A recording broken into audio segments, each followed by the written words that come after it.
September 11th, 1943. The coastal village of Bergen, Norway, sat beneath a grey autumn sky, its wooden houses clinging to the rocky shoreline like barnacles on a ship's hull.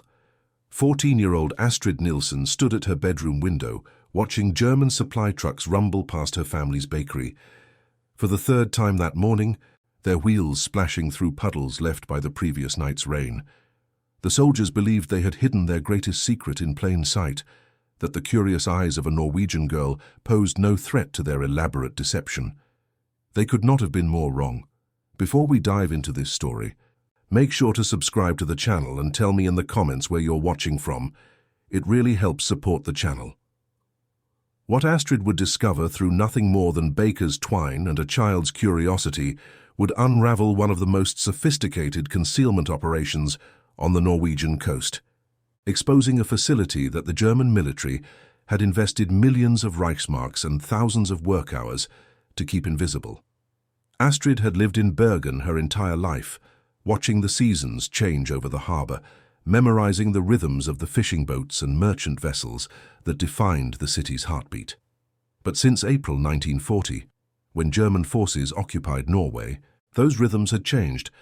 Her father, Henrik Nilsson, still ran the family bakery on Strandgaten Street, but now he baked bread primarily for German personnel stationed throughout the city. The family had learned to survive through silence and observation, skills that Astrid had developed into something resembling an art form. The girl possessed what her grandmother called noticing eyes.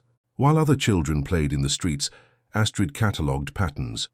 She knew that Lieutenant Werner's staff car always arrived at exactly 7:15 each morning. She recognized the difference between transport trucks carrying food supplies versus those weighted down with something far heavier. She had memorized which German soldiers would accept a friendly greeting and which ones kept their hands perpetually near their sidearms. But lately, Astrid had noticed something that made no sense. Every Tuesday and Friday, between the hours of 10 in the evening and 2 in the morning, a convoy of 6 to 8 trucks would drive north out of the city, their headlights dimmed to narrow slits. She knew they drove north because her bedroom faced that direction, and she could track their faint lights as they wound along the coastal road toward Herdla Island. What puzzled her was simple arithmetic. The trucks that departed Bergen were heavily loaded, their suspensions compressed, their engines straining. But when they returned 4 hours later, they appeared just as heavy. Astrid mentioned this observation to her father one morning while shaping dough for the day's loaves. Henrik listened carefully, his flour-covered hands never pausing in their work, then spoke quietly. "Perhaps they are transferring cargo from one facility to another," he suggested, though his eyes held the same confusion his daughter felt. "But why would loaded trucks return still loaded?" Astrid pressed. "If they were delivering supplies somewhere, they should come back empty, or at least lighter." Her father had no answer, but he did have a warning.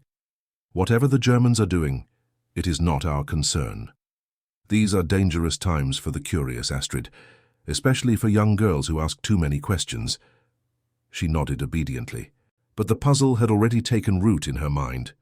For 2 weeks, Astrid observed the Tuesday and Friday convoys, and her confusion only deepened. The trucks traveled the same route, maintained the same schedule, and demonstrated the same inexplicable weight pattern. Finally, her methodical nature demanded a solution.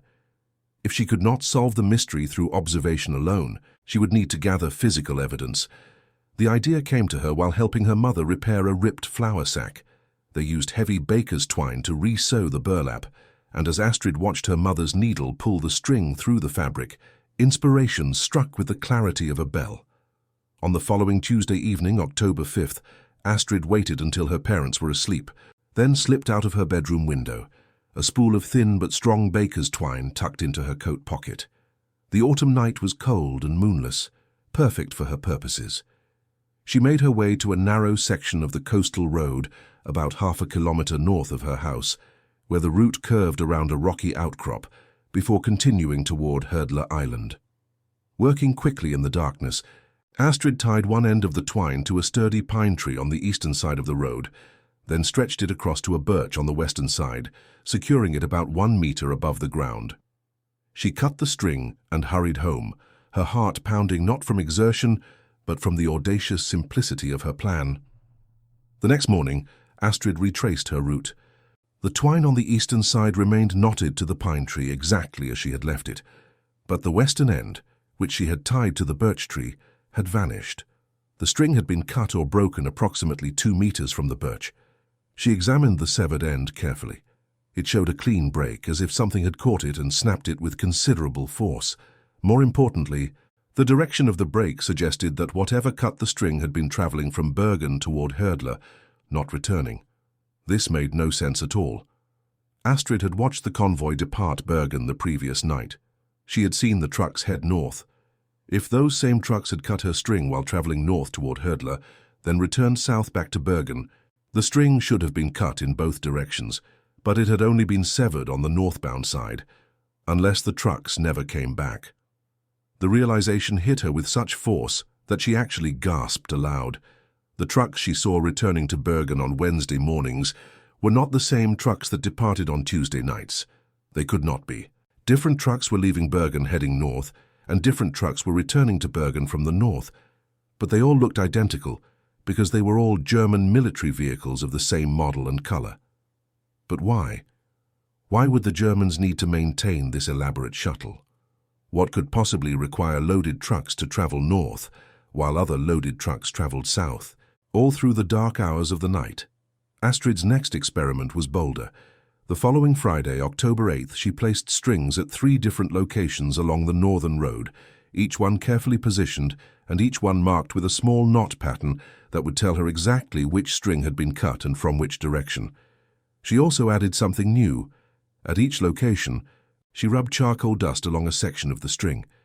If a vehicle's axle or undercarriage cut the string, some charcoal might transfer to the metal. Saturday morning's inspection provided even more confusing data.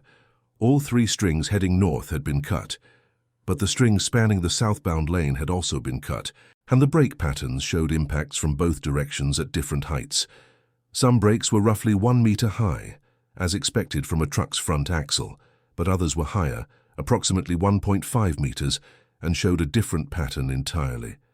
Astrid brought the severed string pieces home and examined them under her father's magnifying glass, the one he used to read small print on supply invoices.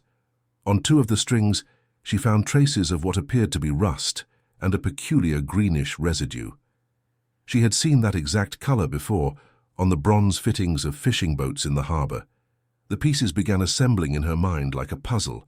Trucks traveling north, trucks traveling south, different heights, bronze residue, and always during the darkest hours when observation was most difficult. She needed to see the convoy up close, but that presented obvious dangers. German soldiers did not treat Norwegian civilians kindly when they encountered them near military operations, and a teenage girl wandering alone at night would attract exactly the wrong kind of attention. Astrid needed an excuse, a reason to be on that road that would seem innocent and unquestionable. The solution came from an unexpected source. Her mother's sister, Aunt Ingrid, lived in a small farmhouse approximately 3 kilometers north of Bergen, directly along the route the convoys traveled. Ingrid had recently broken her ankle in a fall, and Astrid's mother visited her twice weekly, bringing bread and helping with household tasks. "Mother," Astrid said on Sunday evening, "I would like to visit Aunt Ingrid this Tuesday.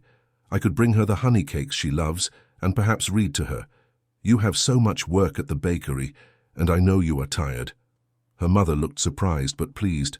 "That is very thoughtful, Astrid, but Tuesday evening. Would it not be better to visit in daylight?" "I have school until late," Astrid improvised quickly, "and Aunt Ingrid always says she feels most lonely at night. I could walk there after dinner and return Wednesday morning before school. You know she has that spare bedroom." After some discussion, her parents agreed. Tuesday evening, October 12th, Astrid set out for her aunt's farm, a small rucksack on her back containing honey cakes, a book and her spyglass, a small brass telescope her grandfather had given her years before. Aunt Ingrid welcomed her warmly, asking no questions about the unusual timing of the visit. They shared tea and cakes, discussing village gossip and Ingrid's slow recovery. Around 9:30, Astrid excused herself, claiming tiredness, and retired to the spare bedroom. She did not sleep. Instead, she waited by the darkened window, her spyglass ready, her notebook open. At 10:45, she heard them coming. The deep rumble of heavy engines, the particular squeal of military truck brakes that needed greasing. Astrid raised her spyglass and watched. The convoy consisted of 7 trucks, exactly as she had previously counted. They moved slowly along the road, their dimmed headlights creating just enough illumination to navigate. The trucks were covered with canvas tarps, their cargo areas concealed, but as they passed directly in front of her aunt's farmhouse, Astrid noticed something she had never been able to see from her bedroom window in Bergen. The trucks sat low on their suspensions, very low. Whatever they carried was extraordinarily heavy. She estimated each truck's cargo at several tons, based on how the vehicles handled the slight curves in the road. Steel, perhaps, or concrete, building materials of some kind. She made careful notes of everything: the time, the number of vehicles, their approximate speed, the depth of their tire tracks in the soft shoulder of the road. Then she waited. If her theory was correct, more trucks would come from the opposite direction within the next few hours. At 1:15 in the morning, she heard engines again. Astrid pressed her face to the window, her spyglass raised. But what she saw made her breath catch in her throat. These were not trucks, or rather, they were trucks. But they had been modified so extensively that they barely resembled standard military vehicles. The cargo beds had been completely enclosed with metal housings, and the suspensions had been reinforced with additional springs and supports. Most strikingly, each truck towed a large enclosed trailer, also sitting very low on heavy-duty wheels. 7 of these unusual vehicles passed the farmhouse heading south toward Bergen, moving even more slowly than the northbound convoy had. They traveled in precise formation, maintaining exact distances from one another, and they made almost no sound beyond the rumble of engines. Someone had gone to considerable effort to muffle the mechanical noise. Astrid wrote frantically, sketching the vehicle's configurations, noting every detail she could observe. When the last modified truck disappeared around the southern bend, she remained at the window, her mind racing through possibilities. The Germans were transporting something very heavy from Bergen northward, to some location near Herdla Island. They were then loading something equally heavy onto specialized vehicles and bringing it back south to Bergen. This happened twice weekly, every Tuesday and Friday, with the precision of a railroad schedule. And someone had invested significant resources into keeping this operation as quiet and invisible as possible. But what could require such elaborate secrecy? What cargo was so valuable and so sensitive that it justified this complicated shuttle system? The answer came to her 3 days later, during an ordinary conversation with an extraordinary witness. Astrid's father employed a delivery boy named Lars, a 16-year-old Norwegian youth who helped distribute bread to German facilities throughout Bergen. Lars was simple-minded, as the villagers politely described him, but he possessed an encyclopedic memory for routes, addresses, and physical locations. He could remember every building he had ever entered and every face he had ever seen, though he struggled with abstract concepts and complex instructions. On Friday morning, while Lars helped load bread racks into the delivery cart, Astrid asked him casually, "Lars, do you ever deliver to the facilities north of the city, toward Herdla?" Lars nodded enthusiastically. "Oh yes, twice each week I bring bread to the big doors that go into the mountain. The soldiers there are very serious. They check my cart 3 times before they let me enter." Astrid felt her pulse quicken. "Doors that go into the mountain, what do you mean?" "The mountain has doors," Lars explained with the patience of someone describing something obvious. "Very large doors made of steel. They open, and inside is a tunnel that goes deep into the rock. I deliver bread to the kitchen area, which is just inside the entrance. I am not allowed to go farther. There are many soldiers with weapons who watch everything." "How many soldiers?" Astrid asked, trying to keep her voice casual. Lars thought carefully, his face scrunching with concentration.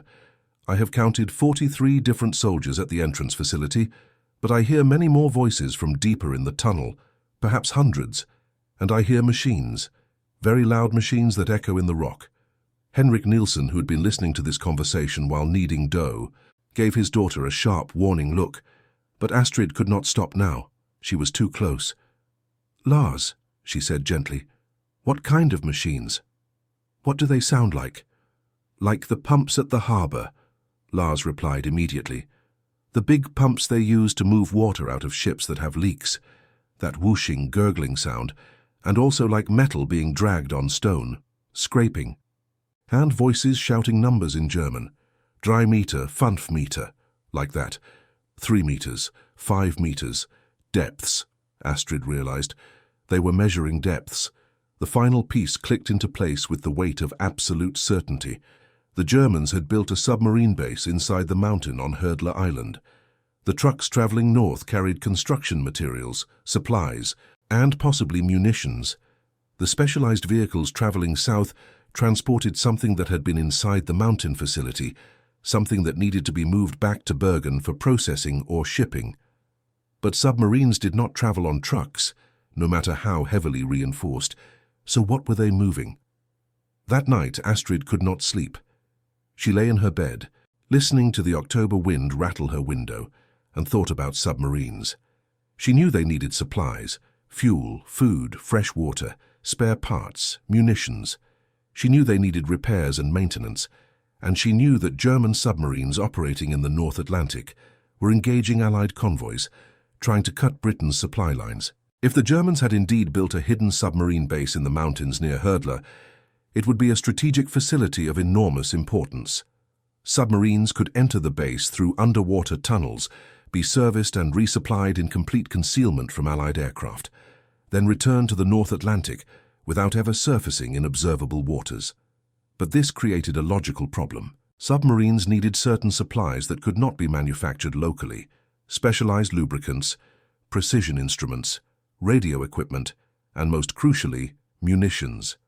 These materials would need to come from Germany itself, transported by ship or rail to Bergen, then moved to the hidden facility. Except that regular supply convoys to Herdla Island would attract attention. Allied intelligence networks in Norway were extensive, and the British knew that any significant German naval facility would become a priority target. So the Germans had devised this elaborate deception. They disguised the supply route as something ordinary, splitting the cargo across 2 different convoys traveling in opposite directions. Using the cover of darkness and modified vehicles to minimize observation, Astrid realized she needed proof, something more substantial than string experiments and second-hand observations from a simple-minded delivery boy. She needed evidence that would convince the Norwegian resistance movement. The underground network she knew existed, even though no one spoke of it directly. Her opportunity came 2 weeks later, when the October weather turned unusually cold, and the harbour waters began to freeze at night. Astrid's mother asked her to deliver bread to Aunt Ingrid again, concerned that the elderly woman might be struggling with frozen water pipes. Astrid agreed immediately, but this time she had a specific plan. She would not simply observe the convoys from her aunt's window. She would follow them. On Tuesday evening, October 26th, Astrid arrived at her aunt's farm an hour before sunset. She shared dinner with Ingrid, helped her with evening chores, and then retired to the spare bedroom.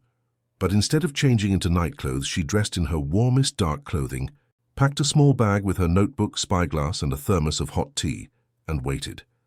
At 10:30, she slipped out of the farmhouse and made her way to a position she had selected during her previous visit, a rocky outcrop about 200 meters from the road, elevated enough to provide a clear view while offering concealment among the boulders and low pine trees. The northbound convoy arrived at 10:50, exactly on schedule. Astrid watched through her spyglass as the 7 trucks rumbled past, their heavy loads evident in every labored gear change.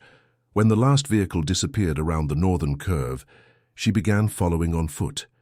The terrain was rough, but Astrid had grown up hiking these coastal hills. She knew how to move quietly through the woods, how to avoid loose rocks and crackling underbrush. She maintained a parallel course to the road, staying far enough away to remain hidden, but close enough to track the convoy's progress by sound and occasional visual confirmation. After approximately 45 minutes of hiking, Astrid reached a ridge that overlooked Herdla Island. The island connected to the mainland by a narrow causeway, and as she watched, the convoy approached a checkpoint at the causeway's entrance. German soldiers inspected each truck briefly, then waved them through. The trucks proceeded across the causeway and disappeared behind a rocky hill on the island's southern side.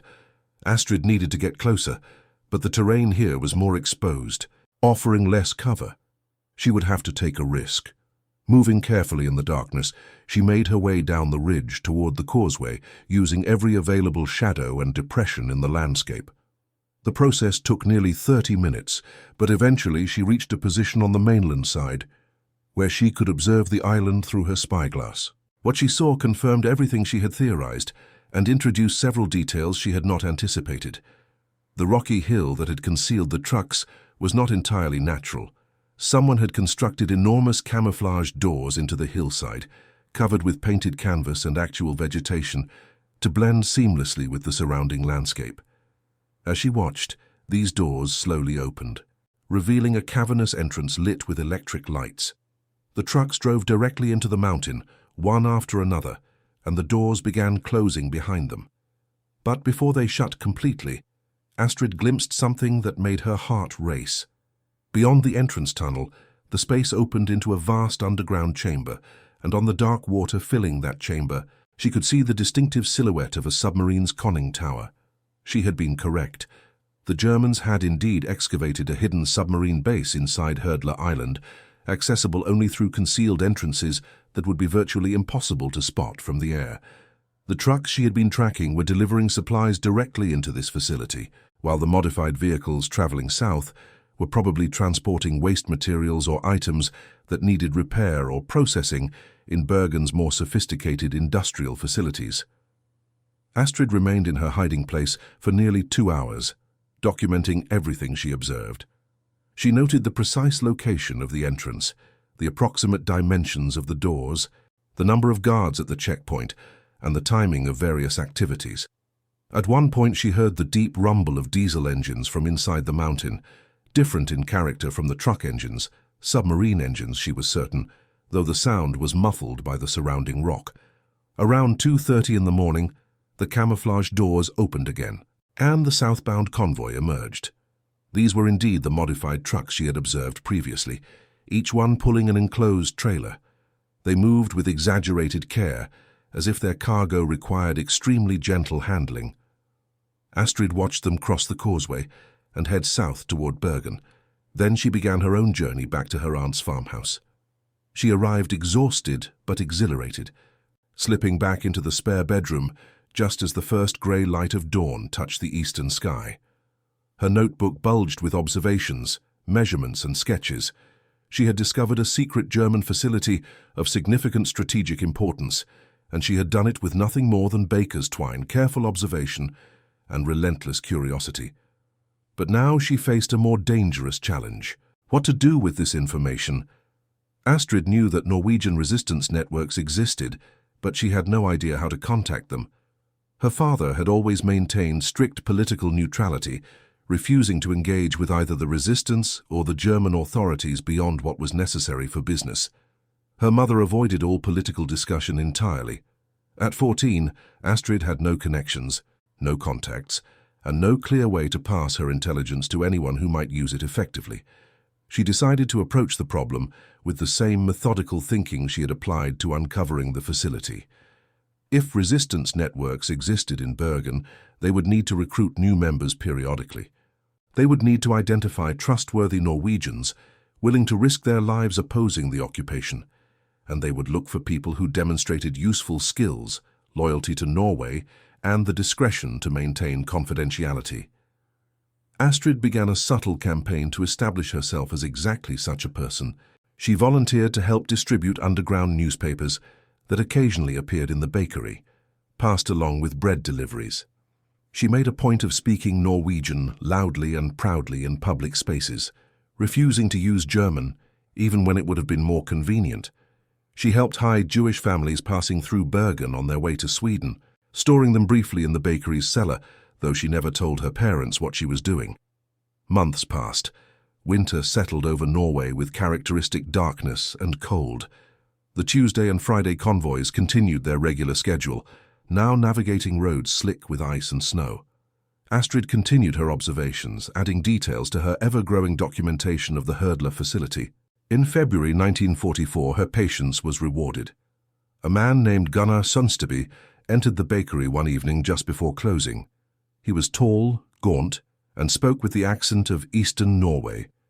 He ordered bread, paid with Norwegian kroner, and then, as he turned to leave, said quietly, "The Nilsson girl who likes to count trucks. I believe we have mutual interests." Astrid felt her heart race, fear and excitement flooding through her simultaneously. "I do not know what you mean," she replied carefully. "Then perhaps you could show me what you do not know," Gunnar suggested. "Over tea, away from listening walls." They met the following evening in a safe house on Bergen's outskirts, a fisherman's cottage that smelled of salt and old wood. Gunnar was joined by two other resistance members, a woman named Sigrid and an older man who gave no name. Astrid brought her notebooks.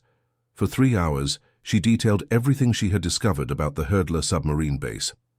The location of the entrance, the convoy schedules, the approximate number of personnel, the sounds of submarine engines, the nature of the supply operations. She showed them her sketches, her measurements, her carefully documented observations spanning 6 months. When she finished, Sigrid looked at Gunnar with something approaching awe. "This is gold," she said simply. "London will want this immediately." The unnamed older man studied Astrid with penetrating eyes. "You are 14 years old," he observed. "Do you understand what you are doing? The risks involved?" "Yes," Astrid replied without hesitation. "I understand that Norway is occupied. I understand that German submarines are sinking Allied ships. I understand that this facility helps them do that. And I understand that information can be a weapon just as powerful as guns or bombs." Gunnar smiled for the first time. "You understand correctly. We will transmit your intelligence to London through our radio networks. The British will decide what to do with it. But you must continue to appear completely ordinary. No unusual activities. No changes in routine. Can you do that?" Astrid nodded. "I can be invisible. I have been invisible my entire life." The information Astrid provided reached London in March 1944, transmitted through the Norwegian Resistance's clandestine radio network. British intelligence, already aware of German submarine operations in Norwegian waters, had suspected the existence of hidden bases, but lacked precise locations. Astrid's detailed documentation provided exactly what they needed. On the night of April 12, 1944, British Royal Air Force Lancaster bombers conducted a precision raid on Herdla Island.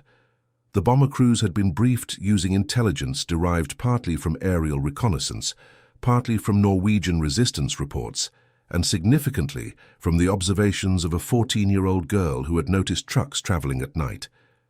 The raid severely damaged the camouflaged entrance to the submarine base, collapsed portions of the underground facility, and temporarily disabled the site's ability to service submarines.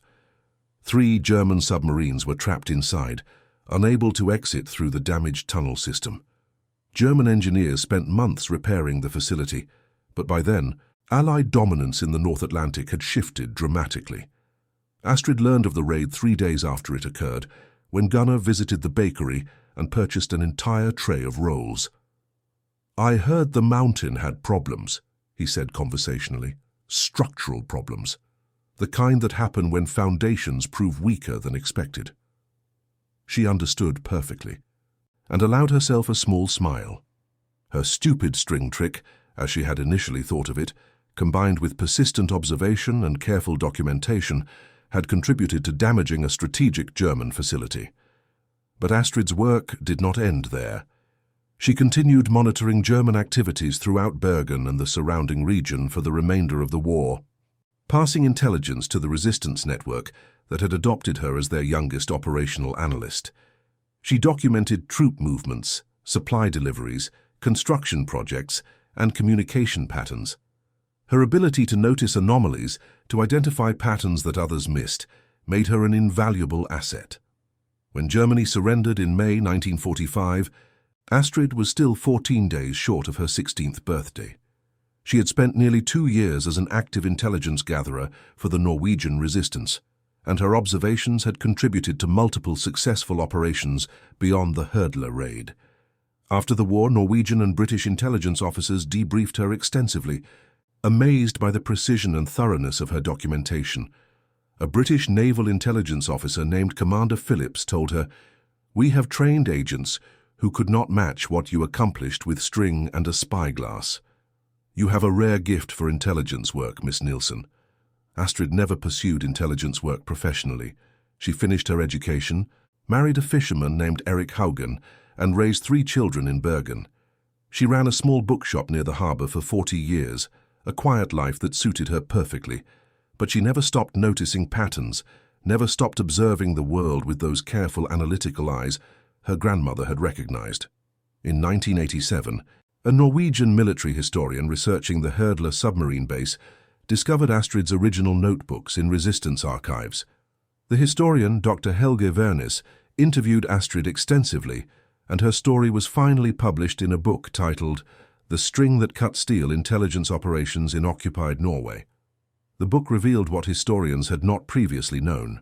The April 1944 raid on Herdla had been far more successful than initially assessed. German records captured after the war showed that the facility's damage had forced the relocation of significant submarine maintenance operations to other bases, disrupting the entire Norwegian submarine support network for months. The raid had also damaged stockpiles of specialized munitions and impacted 2 submarines so severely they never returned to operational status. Astrid Haugen, née Nielsen, passed away in 2003 at the age of 74. Her obituary in Bergen's newspaper mentioned her bookshop and her family, but made no reference to her wartime activities. Most of her neighbors never knew that the quiet, elderly woman who sold them books and remembered their children's names had once been one of Norway's most effective young intelligence operatives. But among Norwegian resistance historians and British naval intelligence researchers, her name carried quiet respect. The girl who had noticed that trucks seemed too heavy in both directions, who had proven her theory with baker's twine stretched across a dark road, who had discovered a hidden submarine base through nothing more than methodical observation and relentless curiosity, had demonstrated something profound: that intelligence work requires not supernatural abilities or elaborate technology, but simply the willingness to notice what others overlook, to question what others accept, and to pursue answers with careful, persistent attention. The Herdla submarine base, heavily damaged by the April raid and subsequent operations, was partially demolished after the war. Today, the site operates as a museum, preserving the history of German occupation and Norwegian resistance. Visitors can tour portions of the underground facility, walking through the same tunnels where submarines once sheltered. In the museum's entrance hall hangs a small display dedicated to Astrid Nielsen. It shows one of her original notebooks, open to a page of careful sketches and measurements. Next to it, mounted on black velvet, is a piece of baker's twine, approximately 1 meter long, with a small brass plaque that reads, "The String That Revealed a Secret, placed by Astrid Nielsen, October 1943. Visitors often pause at this display, puzzled by the significance of an ordinary piece of string. But those who read the accompanying text learn that sometimes the simplest tools, wielded with intelligence and courage, can achieve what sophisticated equipment and extensive resources cannot. They learn that a curious girl with string and a spyglass helped expose a facility that Germany's military planners believed was perfectly hidden. And they learn that observation, analysis, and persistence remain powerful weapons against any form of deception. And that concludes our story. If you made it this far, please share your thoughts in the comments. What part of this historical account surprised you most? Don't forget to subscribe for more untold stories from World War II and check out the video on screen for another incredible tale from history. Until next time.